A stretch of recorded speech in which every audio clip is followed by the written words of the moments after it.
के बारे में पहले भी हम पढ़ चुके हैं।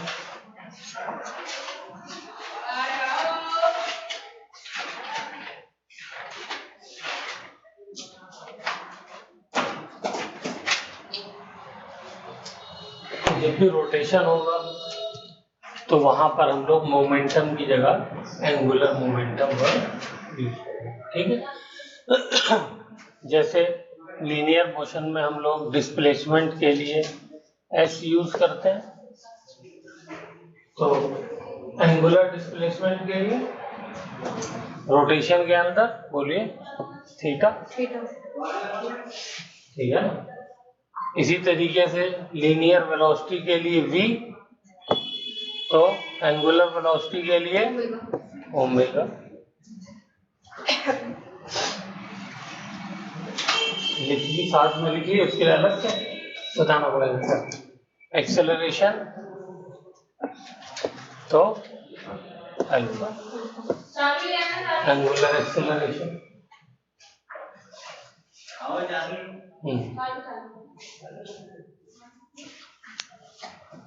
लीनियर फोर्स, इसके लिए टॉर्क। लिखिएगा इनका फॉर्मूला, जिसको जिसको याद है।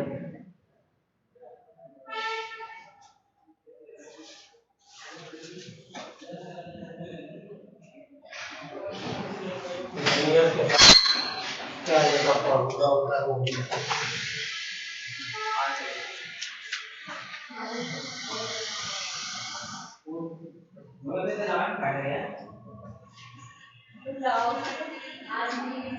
फॉर्मूला याद है?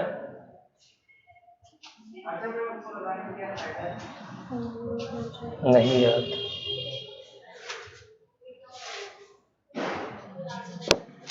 लीनियर मोमेंटम तो एंगुलर मोमेंटम। फॉर्मूला क्या था, किसी को याद है? देखें, देखो पीछे कोई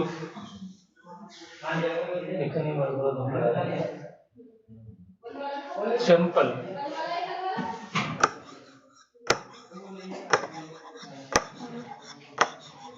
बस सब में एक आर से मल्टीप्लाई।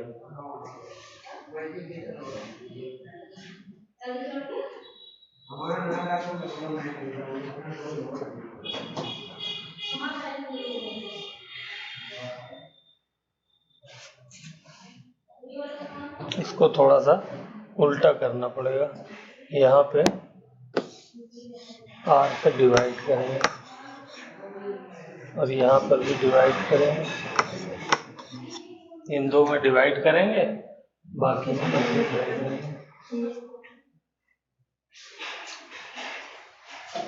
और इनका फॉर्मूला अभी हमने पढ़ा है। एग्जैक्ट फॉर्मूला क्या होता है? Torque is equal to r perpendicular cross F, और एंगुलर मोमेंटम का भी यही फॉर्मूला होता है, are perpendicular cross P.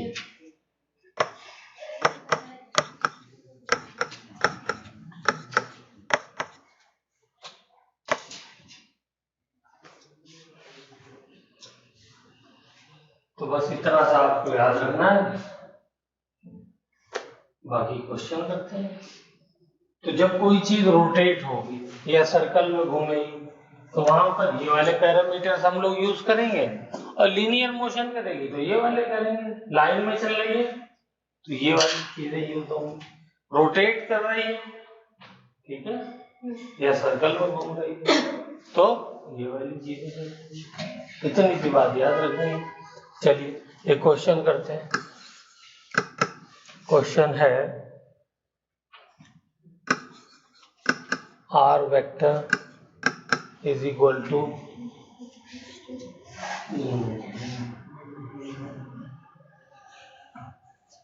2i cap plus 3j cap plus 4k cap, और वेलोसिटी वेक्टर है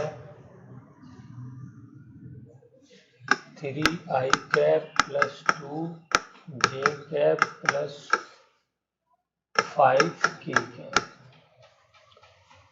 find angular momentum and its magnitude also. करिए जल्दी से।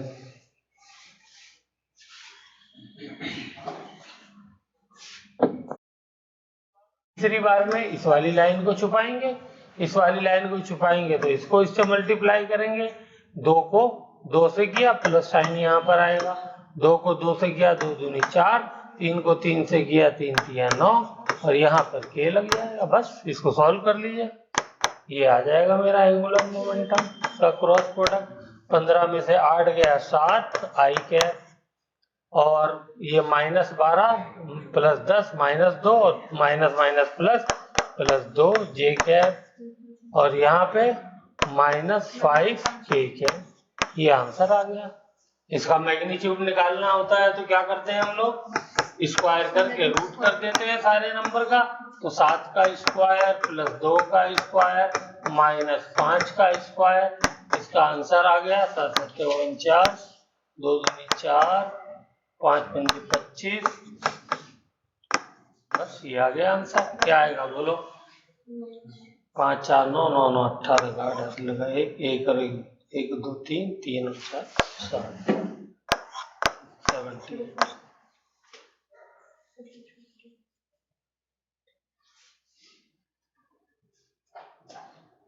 ठीक है, हो गया? कोई दिक्कत? No problem.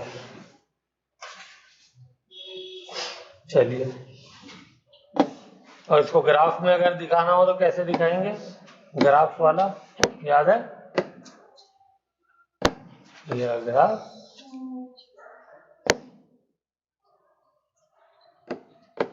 ये पोजीशन वेक्टर हो गया, कहीं पर भी बना लीजिए, अंदाजे से ही तो बनाना है। तो ये पॉइंट क्या होगा बोलिए, पॉइंट का नाम बताइए। 2 3 4 हो गया, 2 3 4, ये x y z तीनों पॉइंट हो गए। पोजीशन ये ओरिजिन से शुरू हो रहा है तो ये वाला पॉइंट 0 0 हो गया। ठीक है ना? पोजीशन वेक्टर कैसे निकालते हैं बोलो? x2 minus x1 I cap plus y2 minus y1 J cap plus z2 minus z1 के कैप। बस ये वाला फॉर्मूला लगा के निकालते हैं। तो यहाँ पे z1 y1 x1 सबके लिए 0 है, तो इसे सीधे सीधे यही नंबर रख देंगे, वही वाला वेक्टर हो गया। ठीक है ना? और दूसरा क्या है? दूसरा हमारा वेलोसिटी है। वेलोसिटी वेक्टर कुछ भी बना दो, कोई भी डायरेक्शन बना दो, तो ये तो है नहीं कि हमें, मतलब दिमाग में क्लियर होना चाहिए, ये वेलोसिटी वेक्टर हो गया। ठीक है ना? हाँ,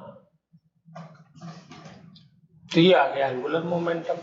ये एंगल कुछ भी हो सकता है, मान लो ये थीटा है या ये एंगल थीटा हो सकता है, ये तो आपके ऊपर है, जिस जो चाहे ले लो। तो उसका मुझे डायरेक्शन बताओ, एंगुलर मोमेंटम का क्या होगा?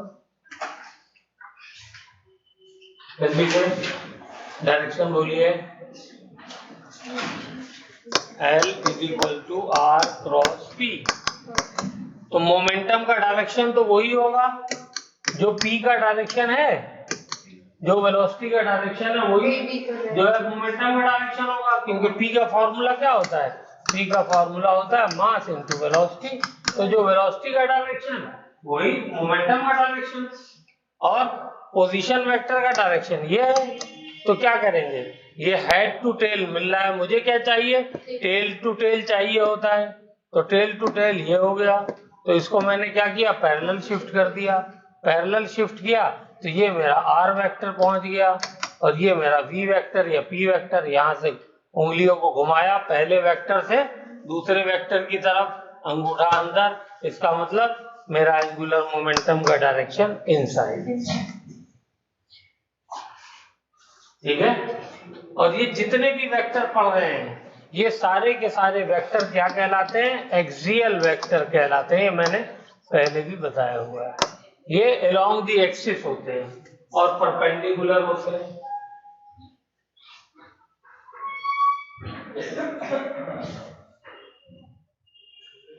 ये सब क्या कहलाते हैं? Axial vector. चलें आगे, बना लिया सबने?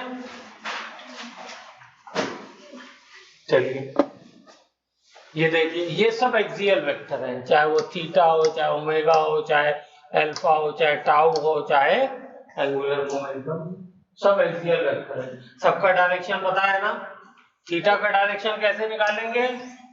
अगर ये ऐसे मूव कर रहा है तो थीटा की डायरेक्शन में जिधर मूव कर रही है बॉडी, उधर उंगलियों कर रही है, थंब जिधर को आएगा उस तरफ डायरेक्शन होगा। तो थीटा का भी डायरेक्शन ये है। अब बॉडी इधर को मूव, अच्छा देखिए थीटा जो है, शुरू में बॉडी मान ली यहाँ थी, बाद में यहाँ पहुंच गई, तो थीटा इधर ही तो चल रहा है, थीटा इधर ही तो जा रहा है।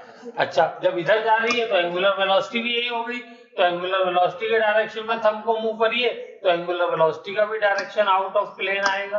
आउट ऑफ प्लेन आ रहा ना, इसलिए डॉट दिखाया है, ठीक है। उसी के बाद अल्फा, अल्फा का डायरेक्शन क्या होगा? सेम, अल्फा का भी डायरेक्शन होगा, ठीक है, आउट ऑफ प्लेन।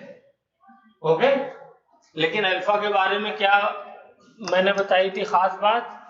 एक बात ये बताई थी कि अल्फा जो है ये एंगुलर वेलोसिटी को इंक्रीज करता है या डिक्रीज करता है।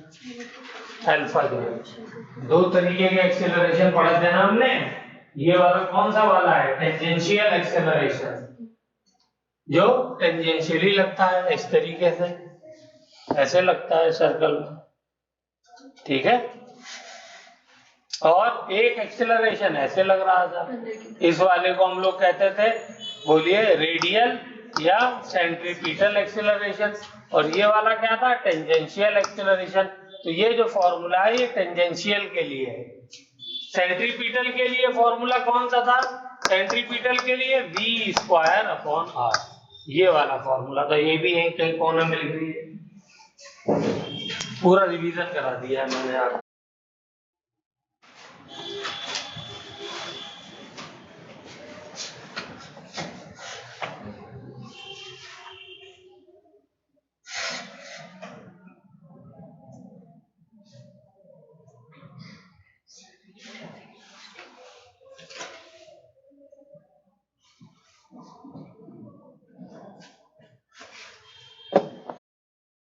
में क्या हो जाएगा? sin 37 में हो जाएगा इस बार। ये परपेंडिकुलर है तो r परपेंडिकुलर अपॉन 10, तो r perpendicular is equal to 10 into 37 में भी क्या आता है? 3/5, तो ये हो गया 6। देखिए दोनों में वैल्यू सेम आई। लेंथ अगर मीटर में दी हुई है तो ये मीटर हो जाएगा, तो इसको मीटर लिखिए, ठीक है। और यहाँ पे फॉर्मूले में देखिए ये क्या है? आर परपेंडिकुलर जो है वो आर जो लंबाई है ये वाली, साइन थीटा लिया मैंने, ठीक है ना। कॉस लेंगे तो दूसरा वाला एंगल लेना पड़ेगा। जब साइन 37 ही लेंगे जो इन दोनों के बीच का एंगल है, तो फिर साइन ही लेना पड़ा, तभी वैल्यू आई। कॉस लेते हैं तो दूसरा वाला एंगल लेते हैं। इसको बनाइए, अच्छे से सोचिए, 1 मिनट इस थॉट प्रोसेस को बिल्कुल क्लियर रखिए अपने दिमाग में, ताकि आइंदा कोई भी दिक्कत नहीं आए। इसीलिए मैंने कहा है, वरना तो सिर्फ फॉर्मूले तो हो ही गया था, लेकिन ये जो एंगल का जो मामला है ये भी आपके दिमाग में बिल्कुल क्लियर होना चाहिए, किसी तरह का कोई डाउट नहीं होना चाहिए, क्योंकि इसी पे बेस में अगला क्वेश्चन नहीं देने वाला। हर तरीके से मैंने आपको करके दिखा दिया है। आर परपेंडिकुलर साइन 37 लिया तब भी यही आया, आर परपेंडिकुलर मैंने कॉस 53 लिया तब भी वही आया। और ये वैल्यू यहाँ पे रख दीजिए, इसमें 6 into momentum 100 is equal to 600 आएगा। दोनों में से ऊपर वाला रखिए, नीचे वाला रखिए, 600, तो यही तो आया हमारा 600।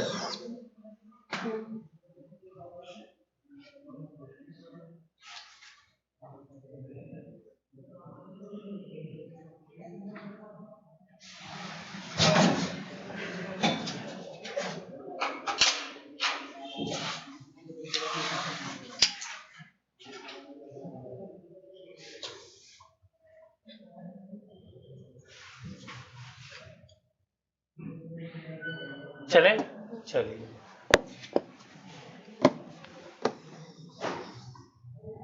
फिर से एक मेरी बॉडी है वो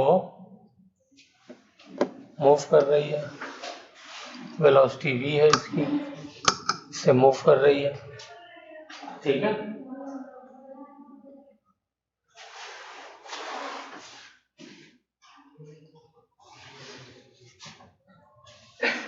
बल्कि ऐसा करते हैं, वेलोसिटी यहां लेते हैं,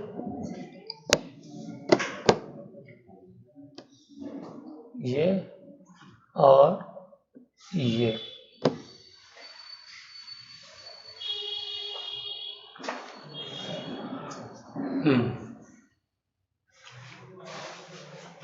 ये बॉडी A है, इसकी स्पीड VA है। ये बॉडी B है,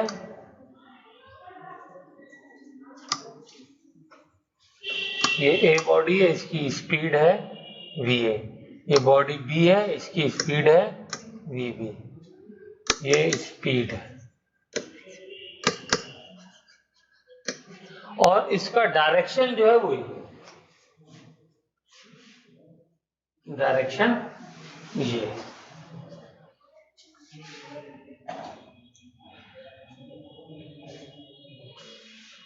तो ये डायग्राम बनाइए और क्वेश्चन लिखिए, find the angular momentum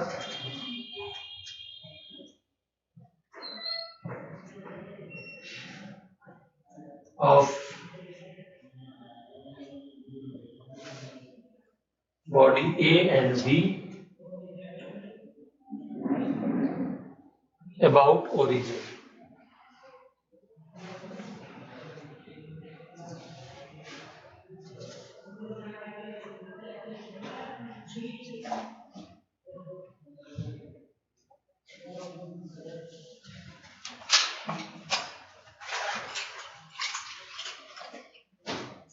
option में दिया हुआ है LA is less than LB. Option 2 LA is greater than LB. Option 3 LA is equal to LB. Option C can't be predicted without data. चलिए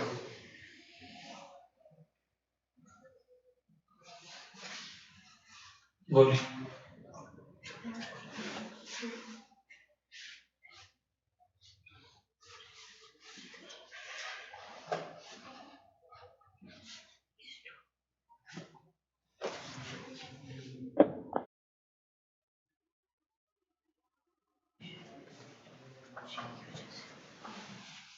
यहाँ पर क्या आना चाहिए ये बताओ, इंक्रीज करेगा, डिक्रीज करेगा, कांस्टेंट रहेगा?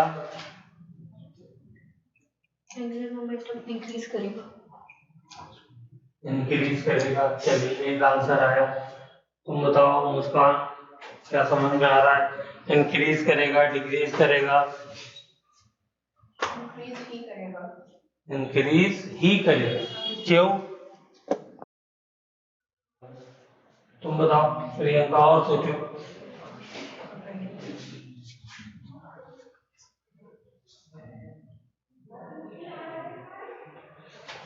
तुम बताओ फिर। इंक्रीज करेगी, क्यों करेगी? तुम बताओ जवान।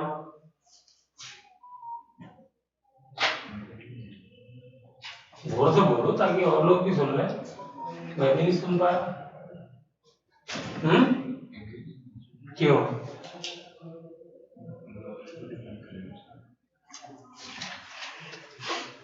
देखो ये लीनियर मोमेंटम का फॉर्मूला लिखो, R perpendicular into M into V। जब ऊपर से छोड़ोगी तो इस बार क्या यहाँ पे कोई फोर्स थोड़ी है, यहाँ पर तो R परपेंडिकुलर पोजीशन वेक्टर का परपेंडिकुलर कंपोनेंट इनटू वेलोसिटी है। समझ में आया? तो बताओ वेलोसिटी का क्या होगा? वेलोसिटी उसकी डिक्रीज कर रही है। ऊपर से छोड़ा है तो रिलीज करते हैं तो पहले ही जीरो होती है, और क्या डिक्रीज होगी? वो नीचे गिर जाएगी तो जीरो हो जाएगी। तो मैंने ये तो कहा नहीं कि नीचे गिरा दो, मैंने कहा रास्ते में बताओ 1 सेकंड 2 सेकंड 3 सेकंड क्या होगा। अच्छा ये बताओ, यहां से जब नीचे 1 सेकंड वाली पोजीशन पे आएगी तो वेलोसिटी का क्या हुआ? वेलोसिटी कुछ बढ़ी होगी ना। जब कोई चीज ऊपर से छोड़ी जाती है तो नीचे गिरते होकर तो उसकी वेलोसिटी बढ़ती है ना। तो वेलोसिटी यहाँ पर कुछ बढ़ी, फिर यहाँ से यहाँ तक आने में कुछ और बढ़ गई, फिर यहाँ से यहाँ आने में कुछ और बढ़ गई, यहाँ से आने में बिफोर टचिंग द ग्राउंड कुछ और बढ़ गई। तो वेलोसिटी क्या हो रही है? इंक्रीज कर रही है। ये सेम है, ये वाला कंपोनेंट सेम है, और ये वेलोसिटी ये इंक्रीज कर रही है। तो एंगुलर मोमेंटम क्या हो जाएगा? इंक्रीज कर जाएगा। ये खाली इतना सा दिमाग लगाना है, लिखो इसको। तो क्या वैल्यू निकाली तुम लोगों ने? क्या आई? 1 सेकंड पे 500, सेकंड 2 सेकंड पे 1000। वैल्यू ये नहीं निकाली, जब मैंने वैल्यू दी तो निकाल लीजिए। हाँ, एंगुलर मोमेंटम बोलो 1 सेकंड पे कितना आया? 500। यूनिट बोलो? केजी मीटर स्क्वायर पर सेकंड। स्क्वायर पर सेकेंड। ये आया 1 सेकेंड पे, ठीक है। आगे बोलो? 2 सेकंड पे 1000। 2 सेकेंड पे आया 1000। केजी मीटर ये आया 2 सेकेंड पे, और फिर 1500 3 सेकेंड।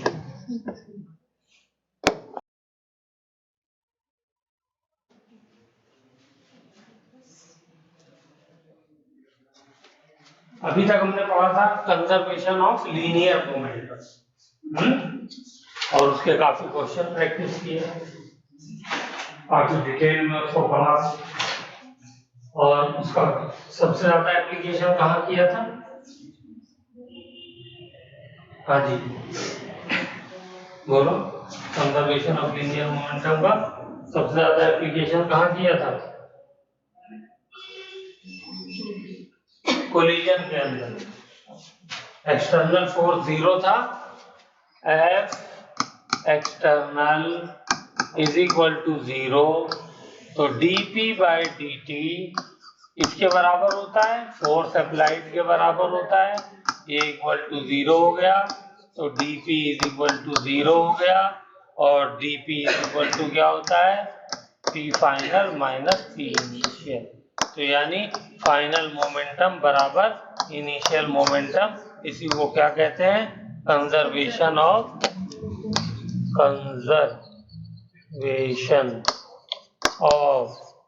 Linear momentum. पढ़ा था? याद आ गया? सबको लीनियर में पढ़ा था।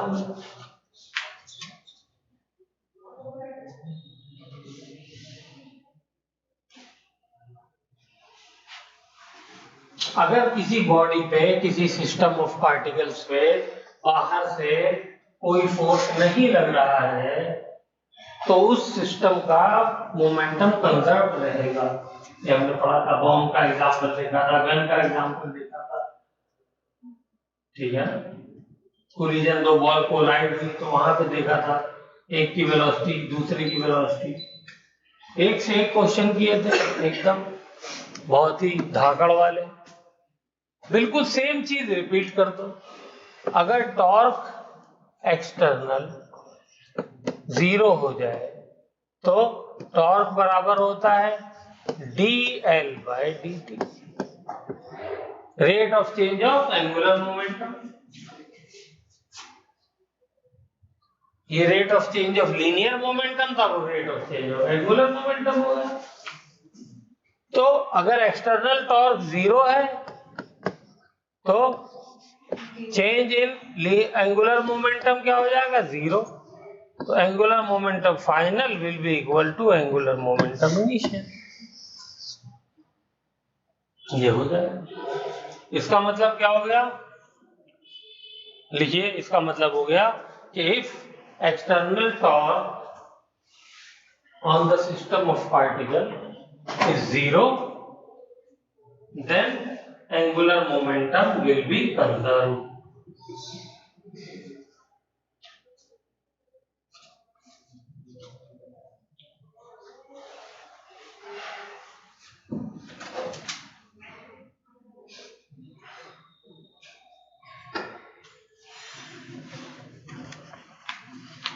कर लिया? चलिए,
चलिए, ये बात समझ में आ गई। इसी फॉर्मूले को यहीं कर देते हैं।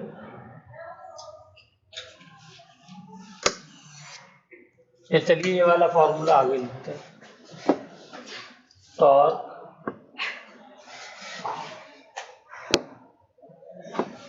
Is equal to dl by dt। तो dl is equal to torque into dt। ठीक है, ये फॉर्मूला बना सकते हैं, नहीं बना सकते? इसको मैंने इधर ले आया, मल्टीप्लाई कर दिया।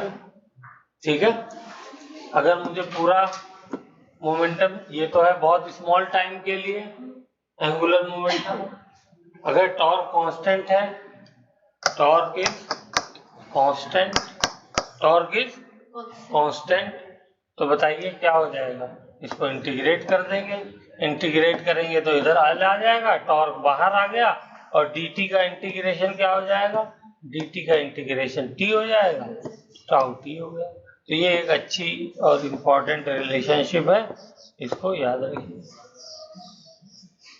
अगर आपको किसी भी टाइम पे एंगुलर मोमेंटम निकालना है और टॉर्क आपको दिया हुआ है, तो आप क्या करेंगे? टाइम से मल्टीप्लाई करेंगे। ठीक है,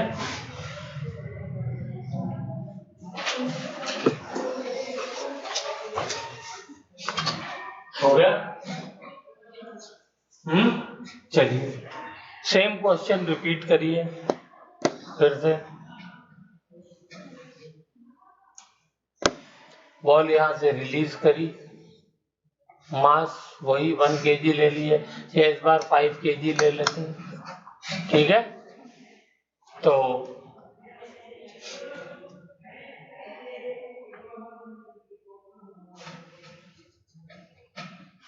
बताइए, after 1 second, 2 second and 3 second angular momentum क्या होगा?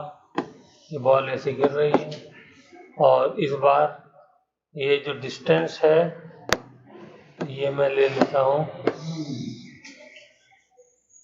कितना ले लूँ? 100 ले लेता हूँ। चलिए, इस वाले फॉर्मूले को यूज करके निकालिए। वो तो निकाल चुके हैं, या दोनों को निकालिए। देखिए, पहले वाले जो निकाला था वो भी, उससे भी निकालिए और इससे भी निकालिए, देखिए आंसर सेम आता है।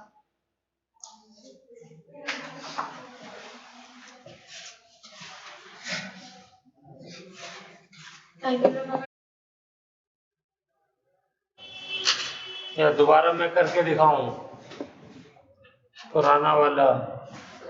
ये देखो, ये 500 आया था, इसमें टॉर्क कितना आया? 1 kg का मास है तो टॉर्क कितना आया था? 500 न्यूटन। चेक करो यहाँ पे, टॉर्क इनटू टाइम का फॉर्मूला लगाओ तो 1 सेकंड पे कितना आ जाएगा? टॉर्क है 500 और टाइम है 1। देखो 500 आया नहीं आया? यहाँ पे लगाओ, टॉर्क है 500, टाइम है 2 सेकंड। देखो 1000 आया नहीं आया? टॉर्क है 500, टाइम है 3 सेकंड, तो 1500 आ गया। ठीक है, बोलो प्रियंका, ये समझ में आया? हाँ, चलो गुड। तो अब ऐसा है कि एक हमारा फिर से कोई मास है, ये रहा मास। जरा इसको बना के देखो।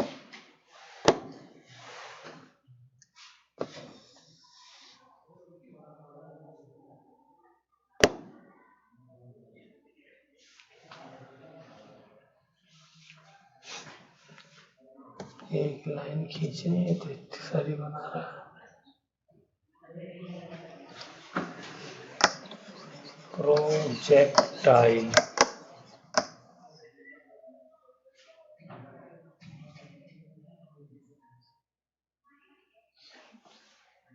एक आ रहा है, सब नहीं हो पाएगा। चलो, क्या किया हमने? बॉल को फेंका, ऐसे गई और ऐसे पहुंच गई। चलो,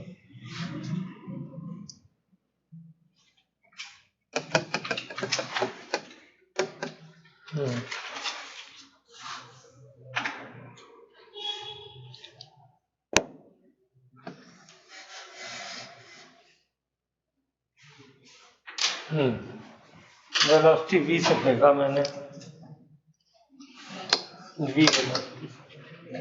ये एंगल है थीटा।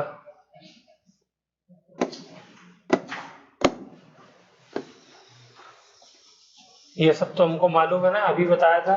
ये रेंज होती है, ये मैक्सिमम हाइट होती है, टाइम ऑफ फ्लाइट होता है। तीनों का फॉर्मूला जल्दी चेक करो। टाइम ऑफ फ्लाइट का फॉर्मूला और मैक्सिमम हाइट का फॉर्मूला और रेंज का फॉर्मूला। जल्दी से पढ़ के बताओ मुझे नोट से। और फिर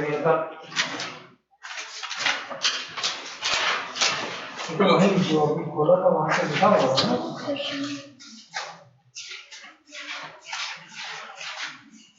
यहाँ पे लिखा तो है ये रहा, ये हाइट का फॉर्मूला, रेंज का फॉर्मूला कहाँ है? मेरा रेंज का फॉर्मूला नहीं है, तो यही मैंने लिखवाया था, तुमने लिखा नहीं। चलो लिखो। हाँ, टाइम का क्या फॉर्मूला है? टाइम ऑफ फ्लाइट का, हाँ, 2u sin theta by g. Very good. H max बताइए। हाँ, u square sine square theta by 2g। हाँ, और रेंज का बताओ। u square sine 2 theta by, square नहीं है, 2 थीटा है वो।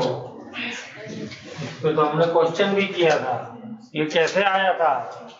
2u square sine theta into cos theta था, तो इसको हमने चेंज कर दिया था u स्क्वायर साइन 2 थीटा में। क्यों चेंज किया था? क्योंकि ये इसके बराबर होता है साइन 2 थीटा। देखो लिखवाया वही नहीं लिखवाया, कहाँ है? ये रहा, साइन 2 थीटा किसके बराबर होता है? 2 sine theta into cos theta. चलो हो गया, चलें आगे। ओके, टॉर्क बताइए, टॉर्क का क्या होगा? इंक्रीज करेगा, डिक्रीज करेगा, सेम रहेगा? पूरी जर्नी में टाइम ऑफ फ्लाइट।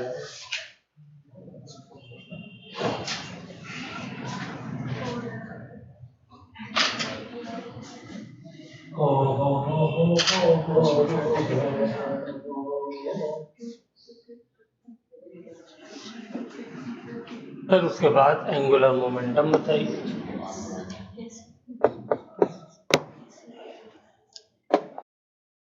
इंक्रीज हो रहा है तो उसकी वजह से टॉर्क हमारा क्या हो जाएगा, इंक्रीज होगा। क्लियर होगा? लिखो इस बात को पूरे को, अच्छे से डायग्राम बनाओ। अब नेक्स्ट मुझे पता चलेगा यार टाउ तो इंक्रीज कर रहा है और इसमें जो टाइम है ये भी तो इंक्रीज कर रहा है, तो इसलिए एंगुलर मोमेंटम इंक्रीज करेगा। वेलोसिटी जो है उसके लिए उसको कैलकुलेट करना, उसके बेसिस पे कैलकुलेट करना इस केस में एंगुलर मोमेंटम का इज ए डिफिकल्ट जॉब। ठीक है, देखो इस बात को।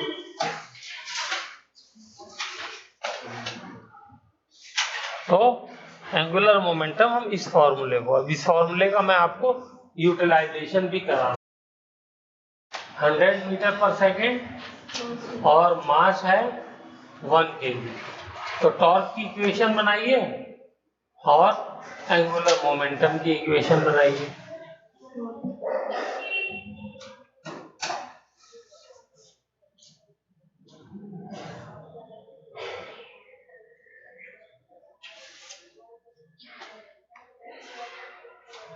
पहले टॉर्क की इक्वेशन बनाइए।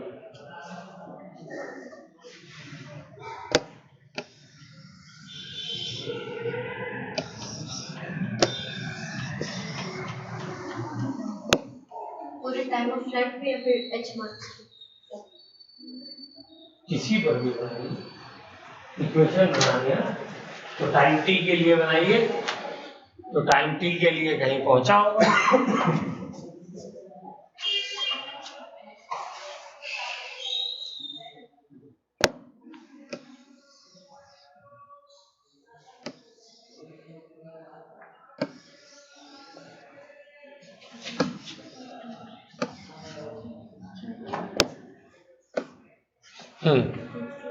देखिए टॉर्क के लिए मुझे क्या क्या चाहिए होता है, टॉर्क के लिए मुझे चाहिए होता है परपेंडिकुलर डिस्टेंस इनटू फोर्स, यही दो चीज चाहिए ना।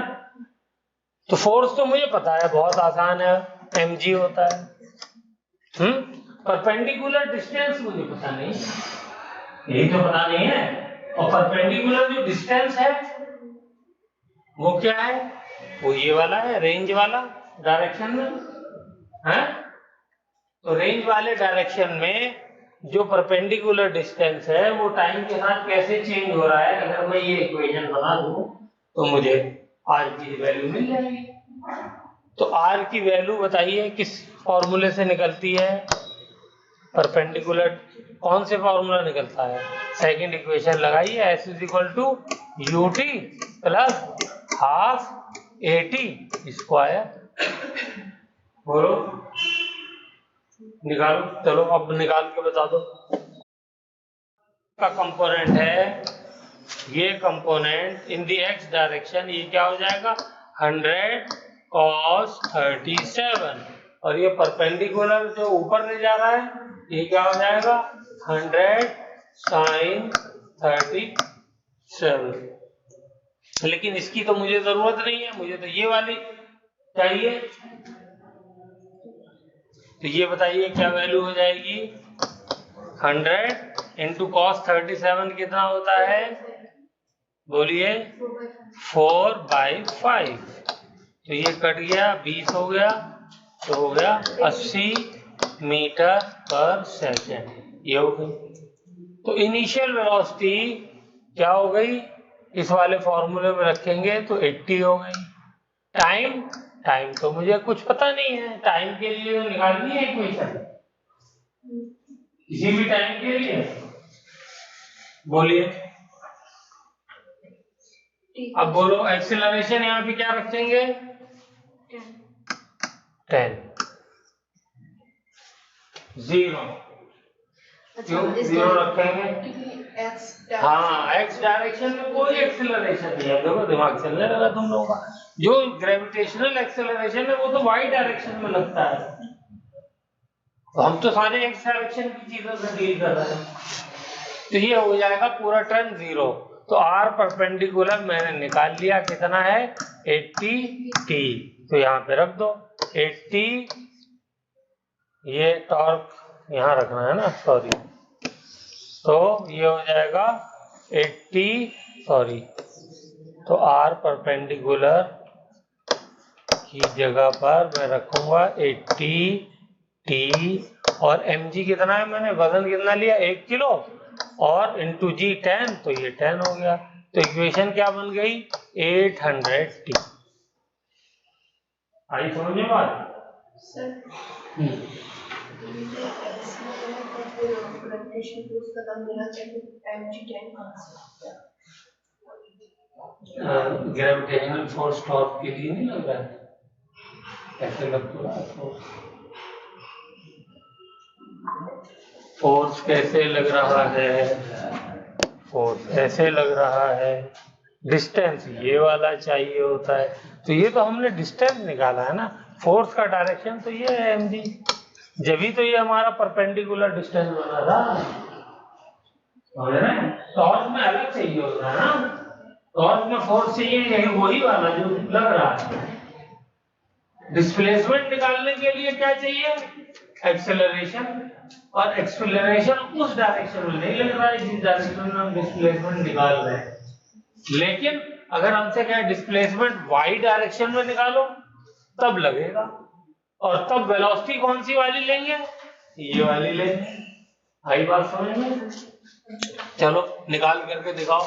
तो क्या हो जाएगा, ये हाइट निकालो कितनी हो जाएगी, h इनिशियल वेलोसिटी 100, इसका क्या हो जाएगा बोलो, 100 इंटू 3/5, ये हो जाएगी 60। तो इसको लिखते हैं 60। तो ये हो जाएगा 60 इंटू टी, फिर प्लस 1/2, जी की वैल्यू -10, ऊपर जा रहा है, एक्सेलरेशन नीचे लग रहा है, तो रिटार्डेशन का काम कर रहा है ना, वेलोसिटी कम करने का, तो माइनस हो गया, और t²। देखो ऊपर वाली इक्वेशन में लगाया है हाइट निकालने के लिए। अब t की जो भी वैल्यू होगी, 1 सेकंड बाद बॉल कितनी ऊंचाई पे है, 1 सेकंड रख दो, 2 सेकंड बाद कितनी ऊंचाई पे है, 2 सेकंड रख दो, ठीक है ना, 3 सेकंड बाद कितनी ऊंचाई पे है, 3 सेकंड रख दो। क्लियर हो गई बात? हाँ, तो यहाँ पे एक्सेलरेशन की जरूरत है, लेकिन इस वाले डायरेक्शन में तो एक्सेलरेशन लग ही नहीं रहा है, तो इसलिए इस वाले डायरेक्शन का डिस्प्लेसमेंट निकालने के लिए ए जो है वो 0 हो जाएगा, ठीक है। लेकिन टॉर्क के लिए क्या चाहिए, टॉर्क के लिए हमको फोर्स चाहिए, और कौन सा वाला फोर्स चाहिए, जो परपेंडिकुलर डिस्टेंस के परपेंडिकुलर हो। तो ये तो लग रहा है ना फोर्स, तो ये डिस्टेंस ओरिजिन जहां मैं खड़ा होकर देख रहा हूँ वहीं खड़ा हूँ, वहीं से देख रहा हूँ। क्लियर हुई बात? चलो अब एंगुलर मोमेंटम निकालो, angular momentum in force 3 second निकालो। चलो लास्ट एंगुलर मोमेंटम इन 3 सेकंड, या ऐसा करते हैं ये वाला पार्ट घर से करके आइए, ठीक है। हो तो यहाँ पे हम लोग एंगुलर मोमेंटम का काफी पार्ट हमने किया, और एक आध दो क्वेश्चन करेंगे, उसके बाद हम लोग रोलिंग करेंगे। जब कोई चीज रोल करती है और वो करके चैप्टर को अलविदा कह देंगे। ये चैप्टर पूरे मैकेनिक्स का, इससे पहले कुछ आता था इस चैप्टर में? हाँ बोलो, जाता नहीं आता, ये किसी को नहीं आता, लेकिन आप फील हो रहा है कि आ गया है। हाँ बस क्वेश्चन प्रैक्टिस कर लिया, ठीक है। बहुत आसान तरीके से उसमें कराया है, नीट लेवल का ही कराया, एडवांस लेवल में कराया है। करते हैं